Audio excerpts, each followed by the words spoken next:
Good afternoon, everybody. Hi. Hi, I'm Mark Platt, fortunate enough to be one of the producers of Mary Poppins Returns, but really excited, actually, that I get to ask some questions of this illustrious group. Let me introduce them really quickly. Rob Marshall, director of Mary Poppins Returns. Emily Blunt, playing Mary Poppins. Lin-Manuel Miranda. Emily Mortimer. Ben Whishaw. Producer John DeLuca. Composer Mark Shaman. Lyricist Scott Whitman, and screenwriter David Magee. Let's have a round of applause for this auspicious group. I'm going to start with you, Rob. First question is, why Mary Poppins Returns? Gosh, thank you, Mark. And he's an extraordinary producer, can I just say that right now? You know what I thought to myself when this came our way, my way?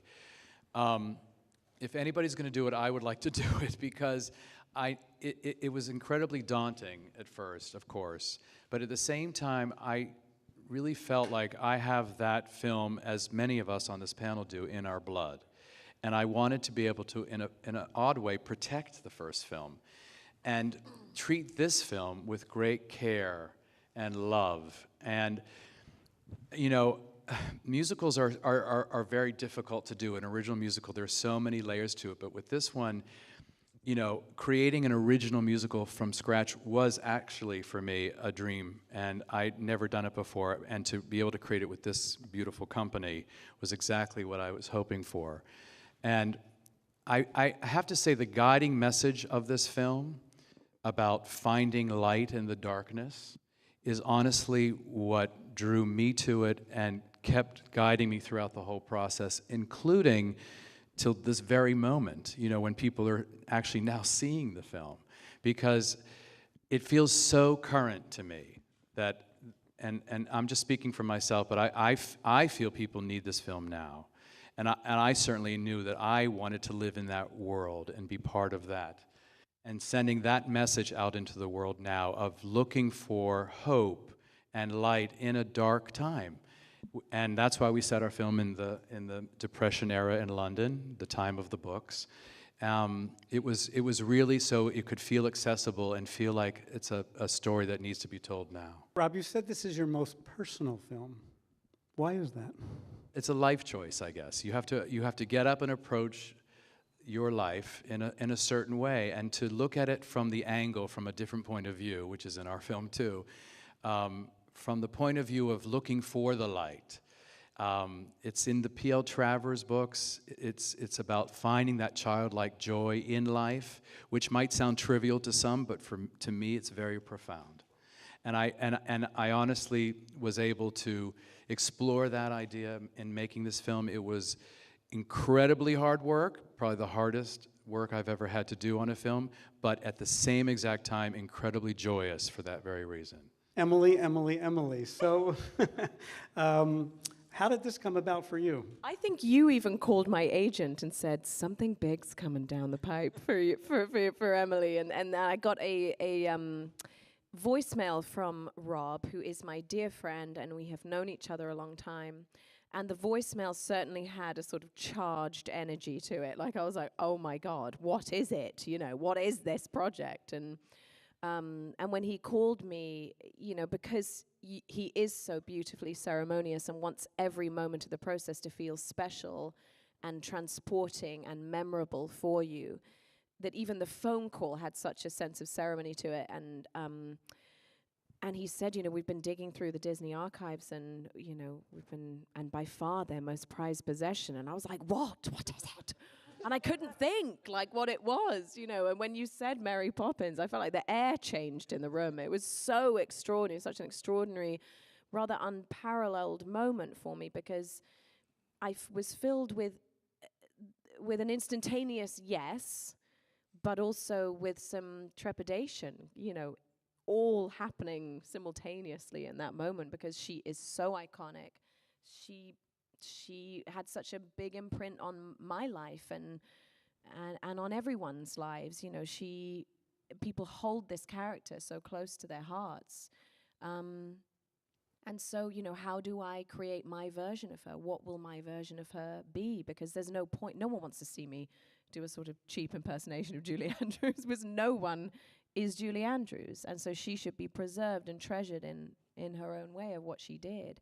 And so I knew this was going to be something that I wanted to take a big swing with, and I knew I could do it with this man, who is the most emboldening, meticulous, brilliant director in the world, and I was in safe hands with him, however much I knew I had my work cut out for me. And can I just add one quick thing, that there's not another person on this planet who could have played that part but you.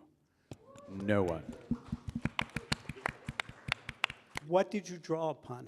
Where did it come from? To all the different colors that you painted with this character, because she's complicated and nuanced, and it's such a sophisticated performance. Where did you find it all? She leapt off the page at me, just in how complicated she is, how unknowable she is in this wonderful way. That duality of the character, you know, that she is stern and she is incredibly rude, you know, and vain, but like funny, you know, and yet there is this humanity, and she has to herself have such a childlike wonder in her in order to want to infuse these children's lives with it, and there must under there be a generosity of spirit to want to fix and heal in the way that she does, you know. So I think for me, and certainly for Rob, when we talked about it in the, you know, year and a half we spent before we even started rehearsing, you know, we would talk about her so much, and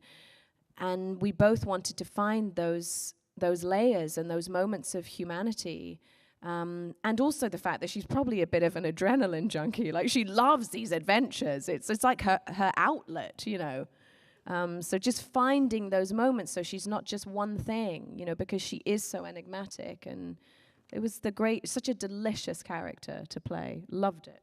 Lynn, so renowned for Broadway. I remember seeing you the first time in the Heights and watching you burst forth on stage.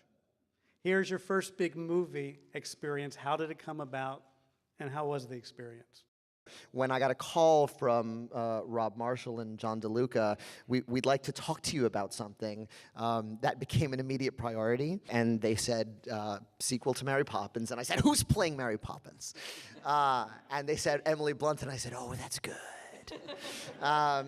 And honestly, I can't give them enough credit for seeing this role in me, because when I'm playing Hamilton, I mean, there's no childlike wonder in Alexander Hamilton. He has a very traumatic early life. He goes on that stage and he wants to devour the world, and he wants to move so fast, and he wants to do everything. Whereas Jack, in this movie, as they pitched him to me, has this childlike sense of wonder. He has this, you know, he's in touch with that imagination you all see in your kids when they can sort of play in their own imagination for hours. Jack sort of never lost that, and that was, I feel so humbled that he saw that in me. And then, you know, it came along at the perfect time for my family too. You know, we had finished a year of performing Hamilton, and then I chopped my hair off and left the country and jumped into Mary Poppins' universe. It was like beautiful. And your favorite part of making the film, or favorite experience in the film?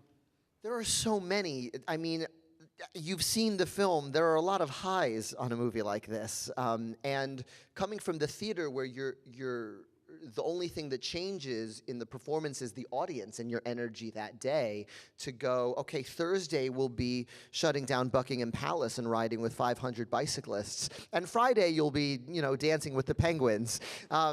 You know, those kind of moments are really sort of unforgettable. But for me, I brought my son to set every time we filmed a musical number, and to watch his eyes like saucers while Daddy danced with, you know, what seems like 500 dancers and bikers. I'll never forget the look on his face as long as I live. Emily Mortimer, I remember in the making of the film, we had a lot of logistical challenges to get you back and forth for your family, but you seemed undaunted and so determined to participate in this movie. And of course, your work is so quite lovely in it. Just your feeling stepping into the shoes of a character that was a child, the world knows, is now grown up, and the experience of being in a musical film as opposed to a drama. I've got so many things to say. I felt from the minute that I met Rob that I wanted to be part of this film. Of course, Mary Poppins was a huge part of my childhood, as it as it is of everybody's. But it was really, and it was exciting to think that they were going to make another movie of it, and daunting too, obviously. But it was meeting Rob and hearing him talk like he has just now about why he was so determined to make this film, and that just really inspired me. And that doesn't often happen. I'm quite old now, and I've done a lot of movies, and I know enough about life to know, or life as an actor or performer or whatever, to know that when somebody inspires you and makes you excited about the idea of a movie or a project or whatever, it's a rare thing, and you just have to go with it. You just have to try to jump on that train if you can. And so I emerged from meeting Rob and John and rung up my agents immediately and said, I just have to be part of this movie no matter what. I just want to be in it. I just want to help Rob tell this story. It just felt like incredible good fortune every time I walked on the set to be there, and as Lynn said, just every single moment was magical. It was like sort of intravenous entertainment. It was almost dangerous. It was almost too much at times. And getting to know Ben and having that friendship was immediate and so sweet, and it was just the whole thing was magical, and something I'll treasure forever, and I feel very lucky to have been a part of. And as to the bit about how to do this part, I don't know really. It was like Rob. It was a sleight of hand of Rob's, where he is the puppet master, and he's absolutely kind of Mary Poppins himself. Like it's a stealth. He is Mary Poppins. He's Mary Poppins without the parrot. But he's like, you just sort of know what to do without having to worry about it too much. And he's protecting you from all the anxiety and the sort of stress of the burden of knowing that this is such a huge thing, and this is such a huge legacy, and we're in charge of it. And there's none of that came into it. It was just, we've got to just do this, we've got to have fun doing this, we've got to do right by this in the best, sweetest way, and it was just a joy. You know, there's a lovely Easter egg in the film. There are many Easter eggs in the film, and one of them, of course, is a cameo by Karen Dotrice, who played the original Jane. What was that like, meeting her and in that moment? It was extraordinary. She's such a great, cool lady, so funny, wicked sense of humor, really down to earth and ballsy. And she came to do the cameo. There's a little moment where Ben's emerging from the house with his briefcase late, and he bumps into her, and we all walked onto the set for the first time with her, and she walked onto Cherry Tree Lane for the first time in 54 years, or however long it is since the first movie was made, and she just melted. I mean, she just sort of crumbled, and it was so moving being there with her while that happened and seeing that.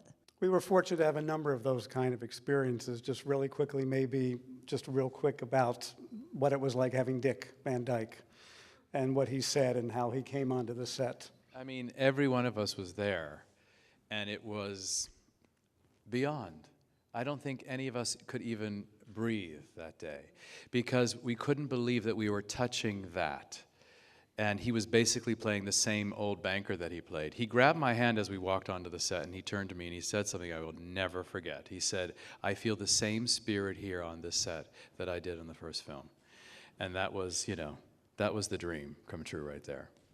I was so moved when my favorite moment on the set of the whole filming was when, after Dick did his monologue to the kids in the bank, we're all waiting for Rob to call cut, and because he was waiting quite a long time, and then he couldn't because of all the emotion. He was crying, and he couldn't literally say the word, and just realizing that was so touching.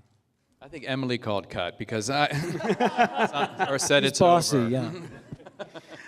You're Ben Whishaw. So Ben, similarly, you had you're playing a character now grown up, but sort of so iconic as a little boy with those big eyes and had such an impact on so many. Did the original film have an impact on you? And then how did you go about creating such a honest, indelible, moving portrayal of this man, single man, trying to hold on to his family and his home, and ultimately his childhood. I was obsessed with the film when I was a child. It was the first film I ever saw, and my dad taped it off the telly on a VHS tape, and I watched it obsessively for my whole childhood. And I used to dress up as Mary Poppins and parade up and down the street in our village. And so it has a huge mythic part of my childhood.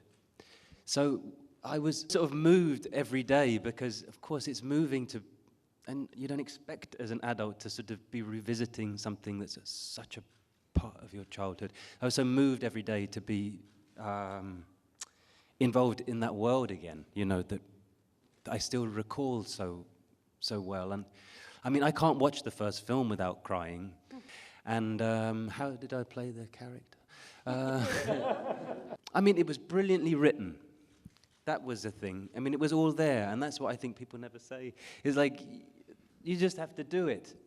David wrote this beautiful role, so delicate and so perceptive, and so clever to get that in there, whilst also making it the whole thing fantastical and magical and thrilling.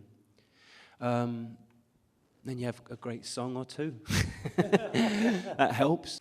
It was very instinctive. I don't know. I didn't have to think too much about it. Well, it is so honest and true, and just indulge me 1 second. We've only been screening the film for about 4 weeks, but I have gotten so many unsolicited emails and phone calls from fathers and grandfathers who are so moved at the portrayal of that character, of how that character is written and how you've directed it, in his ability to be honest with his children about what he can and can't do, his emotional reality in front of his children. And it has spoken to dads in a way that I never saw it coming. And I sort of wanted to point that out and share that with you, because it's having such a it speaks so much to today, to what dads try and hopefully hold on to for their families. It's not even being a father that's a huge part of it, but it's also just Michael's dilemma. Because I've had many people come up to me as well, Mark, and they've said to me, "I am Michael.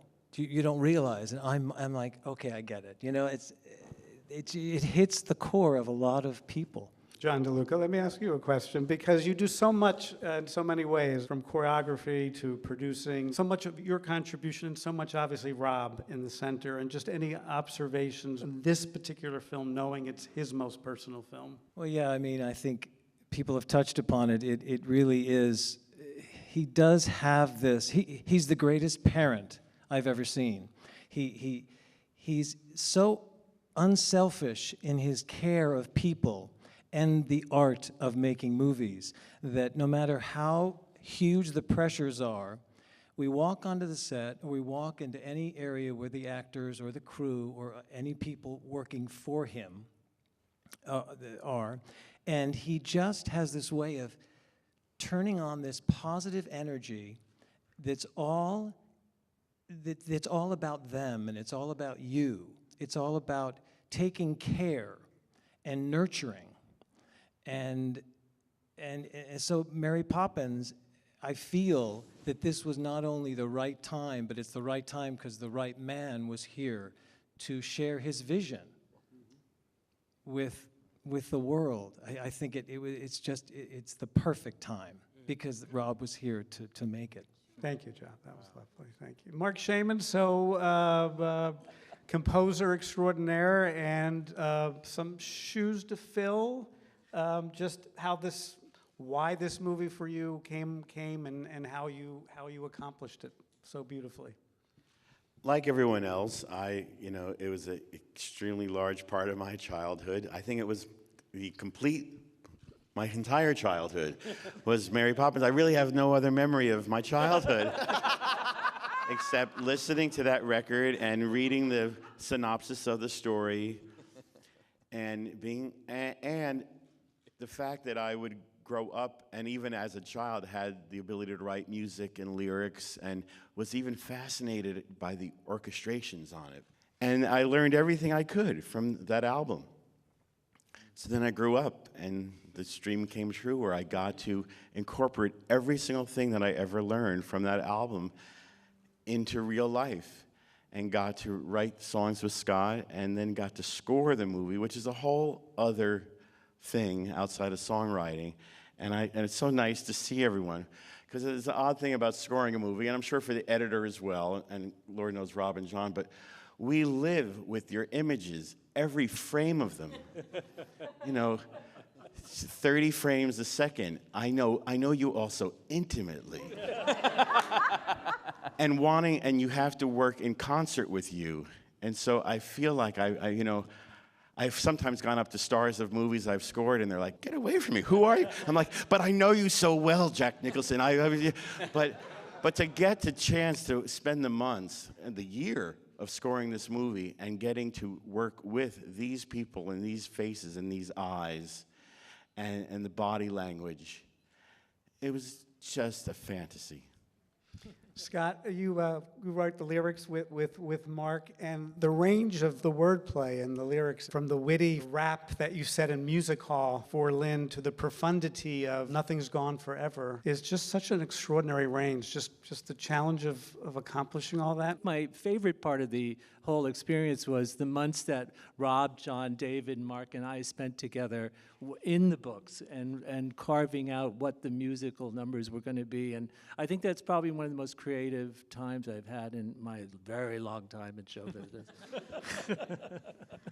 Fantastic. And lastly, but certainly with the highest regard, David, because your screenplay is so technically proficient and so complicated, but so simple in its complications, and if that makes sense. And also the voices of those characters being so true. I mean, the words for those are just really extraordinary. Just that experience, if you could. Thank you. Yeah, when we were coming up with our story, when we were building it together, first it was with Rob and John and trying to find how we were going to frame the story, and then Mark and Scott joining us, from the five of us sitting in a room together a couple of times a week and talking through where we wanted this journey to take us and how we could get to a story that would echo in some way our feeling for that original film.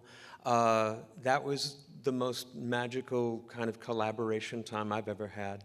And it would be very easy to enter into a project like this feeling like you were walking on sacred ground, or you could fall at any moment. And the fact that Rob was doing it was the primary reason I was willing even to talk about doing it, because he's a master at musicals. And from the first day we started collaborating together, I felt like we all had each other's back, we all were protecting each other's work, and we were all telling the same story. So that's really where this all began for me. And just listening to everyone talk has been kind of moving for me, to hear the passion that everyone has for this project. I think that's what made this turn into the film that it was. I think we all understood what we wanted to create, and it's really magical to hear that passion in everyone down the line, because that's what I felt the whole time I was working on it. I really Well, that's feel well said. I think all of us felt that in the whole journey. So thank you all. I'm going to turn it over to now some questions and do the best I can to see. And yes, please. My question is going to go out to Rob, to Mark, to our composers, our writer, producers. So I'm curious how you all determine the balance between the nods to the past while taking us forward into the future. It was the balancing act. Do you mind if I just jump in? It was the balancing act of the whole film and the creation of the film the entire time. That's what we were doing. I really felt that everyone who was a part of this needed to have the first film in their blood in some way, because that's what we were following. And so we were looking for that balance throughout the entire time we were working on this film. And, you know, I use myself as a barometer, I have to say, because I thought, well, you know, what would I want to see? I would want to, if I came to a sequel to Mary Poppins, I would want to see an animation sequence with live action. And I would want it to be hand-drawn and a 2D world. I would want to see that. I would want Cherry Tree Lane to have a curve to it, because that's the Cherry Tree Lane we all know. I would feel disappointed if it was a straight street. I mean, it was as simple as that. Although we were finding our new way, there were sort of goalposts or signposts throughout that we needed to hold on to, because it's in the DNA of the material. I knew there needed to be, John and I really wanted a big, huge production number that Mark and Scott wrote so beautifully, with athletic dancers, men with Mary and Jack leading the entire piece. That needed to be in there in some way. I would feel that if it wasn't there, we've gone off track. So it was a way of, it was this insane balancing act of honoring the first film, but at the same time forging our own way, our own story. Setting it in the 30s helped that. Having Michael and Jane grown up and seeing what's happened to them and how that, and their journey and what they've lost along the way helped that. But it was constantly back and forth, and I have to say, I just used my own gut about what needed to be there, what we needed to reflect, pay homage. Mark and Scott were incredibly careful about making sure that we didn't abuse using themes from the first film. It's so easy to use. We used it in very strategic places throughout the film. Most of it actually very much at the end where we feel we'd earned it by then. And that's what Mark was very careful about doing. So, but it was all that. I feel like, you know, the whole time it was that. But I did feel that we were coming from the right place, and that was the key. I just wanted to ask, actually, I'm particularly love that this is a musical, and because it's a musical, I feel that the heart of the film is really where the lost things go. And I really would love to know like where the inception and thought for that came from, and then also from Emily, how did it feel like singing that on set? Well, the song came from, in one of the books, Mary's uncle is the man in the moon. And she takes the children there for a tea party. But on the other side of the moon, he tells her this is where the things that people can't find live. It's the dark side of the moon, and not in the Pink Floyd way. Although if you line that up with our movie, it works that out seemed to perfect. be a good metaphor for loss, for her to sing to the children. And we had to find a way for her to sing about loss to the children in a ways that they can comprehend. And the song doesn't actually speak of their mother until the final verse, until she feels like they're really getting it. And then to get to hear Emily sing it, I mean, she would come to our apartment where we have a studio, and it was just, you know, magical to hear her do it. And we got to bespoke it on her. What was that like to sing? And another thing, and here's the thing about what Rob is so brilliant at, is getting from scene to song. I mean, it's almost a backhanded compliment because there's not many people out there even trying to do it now. But with the small handful there are, no one does it like he does. And that song in particular, you're like, oh, she's singing a song. And all that on-set live singing, too, must have just been terrifying. And yet, with Emily Blunt, nothing ever seems terrifying. That's true. That's true.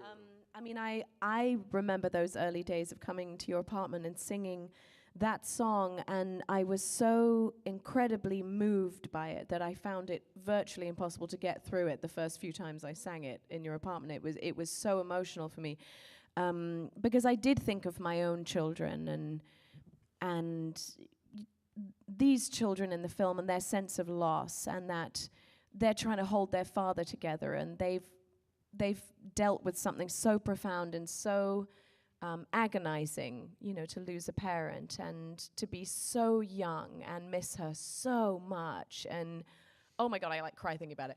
But it was just, it just moved me so much. And so on the day, it was one of my favorite days on set, and we shot that song all day, I think a couple of days, because it is that she recognizes what they need in that moment and gives it to them in this very tender way, and the song is so true, and she doesn't shy away from the fact that they've lost something, but that there's cracks of light, you know, and there's something to learn from, and the idea of loss being something that they can digest as children and not. And to walk through, you know, that you are going to walk through this loss, but that nothing's gone forever, only out of place, is just such a hopeful way to look at loss, really. Do we have time for one or two more? Yes, sir? I have to imagine there's an incredible inherent pressure playing the role of Mary Poppins. How do you balance Julie Andrews' extraordinary performance with the P.L. Travers version in the books while adding your own personal signature as well? I think for me, what I decided to do was even though I'd seen it as a child, was not watch the original so close to shooting our version, because I think probably because she is so beautiful and so extraordinary in it, I think I would have maybe tried to, I don't know, try and accommodate in some way, in some bigger way what she did, and let that sort of bleed into what I wanted to do. And so I just decided if I'm going to do this, I'm just going to go on my gut instinct from the book, because she is rather different in all of the books, and that was the decision, really, is just to, if I was going to carve out new space for myself, it was going to have to be without watching the details of what Julie did so close to shooting. I mean, I have this searing memory of Mary Poppins, but not of all of the tiny details of how she played the character. And so as soon as we wrapped, I watched the original and was just floored by it, and probably relieved that I hadn't watched it, because I think I was like, oh my gosh, she's amazing, and I showed my daughter it, Let's take one more question, then we're going to have to wrap up. I want to go back. Yeah, sir, over there. Yeah. Well, for Rob and any of the filmmakers who can speak to it also, the visual effects of the original Mary Poppins were groundbreaking at the time. And of course, now audiences have seen everything a computer can do. So how did you want to design those sequences? Like you mentioned, you wanted an animated sequence again, so that it was retro enough to fit Mary Poppins and yet still carved new territory. I mean, I try as much as I can to do it as real as possible, and that's why I was so anxious and excited to shoot on location. I mean, Lynn drives by St. Paul's. That is St. Paul's Cathedral. And of course, in the first film, it's that beautiful Peter Ellenshaw painting. But because we were setting this in the 30s in a more real time, I really loved the juxtaposition between the real world that we were shooting in this real family. I wanted you to really connect emotionally to these people and know that they were real. And then these fantasias and adventures that Mary Poppins takes them on, then we can go so many places and come back to this real world. And the hope for me was that by the end of the film, they combine, they collide. But it was really sort of finding that real world and then these two different worlds. That was actually the plan. Ladies and gentlemen, thank you so much. Mary Thanks, guys. Poppins Returns has been such a joyous experience for us. We hope it has been for you as well. So thank you all so much.